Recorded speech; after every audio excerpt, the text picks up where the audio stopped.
284 KUH pidana ayat 1 itu ancaman hukumannya 9 bulan. Tetapi atas pengaduan.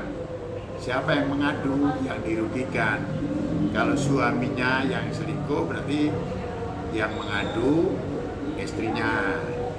Kalau istrinya yang selingkuh, yang mengadu suaminya. Kalau misalnya tadi dikemukakan dengan mertuanya, mertuanya punya suami enggak? Mertua perempuannya itu. Kalau mertua perempuannya punya suami, maka suami dari ibunya, bapaknya itu berarti bisa juga mengadukan kalau tidak terima dengan adanya perzinahan seperti itu. Kalau undang-undang ITE itu dianggap melanggar ini kalau melakukan tindak pidana melalui transmisi elektronik gitu loh. Jadi tidak setiap hal-hal yang dikemukakan di dalam ITE itu terus dianggap melanggar hukum, tidak. Tindak pidana itu misalnya dengan sengaja melakukan tentang hal-hal yang tidak benar, tentang hal-hal yang tidak sesuai dengan faktanya, itu baru ada pidananya. Tapi kalau mengetengahkan sesuatu yang pada kenyataannya sesuai dengan yang sebenarnya, bukan bohong, bukan fitnah, bukan dibuat-buat, itu mau dianggap melanggar yang mana? Undang-undang ITE itu seperti itu loh. Sebenarnya ya setiap orang kan punya hak untuk melaporkan kepada kepolisian tentang dugaan adanya tindak pidana, baik yang menyangkut atau yang mengenai dirinya atau juga orang lain. Itu kewajiban setiap warga negara. Karenanya jika seseorang melaporkan atau mengadukan kepada kepolisian, tentu harus ada bukti-buktinya.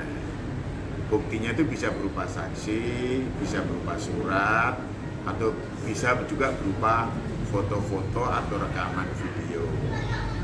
Karenanya, misalnya dalam kasus ini si mantan istrinya dilaporkan misalnya, kemudian tidak lengkap, mantan istrinya juga harusnya bisa melaporkan juga mantan suaminya kalau kejadiannya itu benar terjadi dan saat itu masih dalam hubungan suami istri, seperti itu.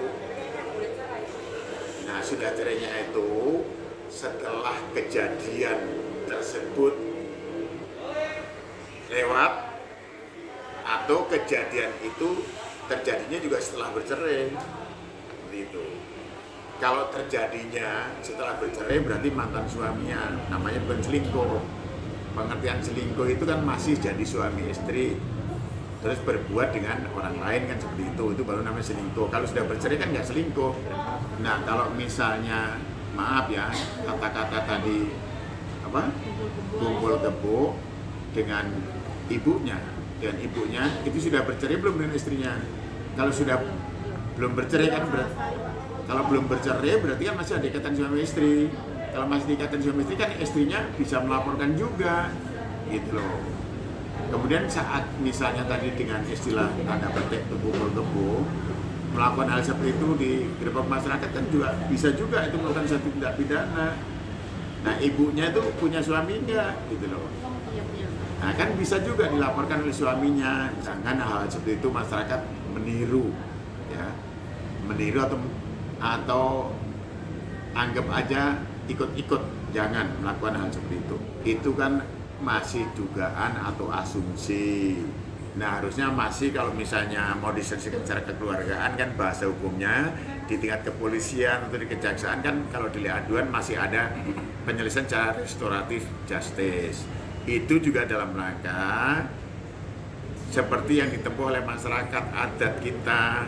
Jika ada perselisihan warganya bisa ditempuh secara kekeluargaan yang bahasa sekarang dengan restoratif justice itu. Nah tentang besarnya permintaan setidaknya harusnya dimusyawarahkan.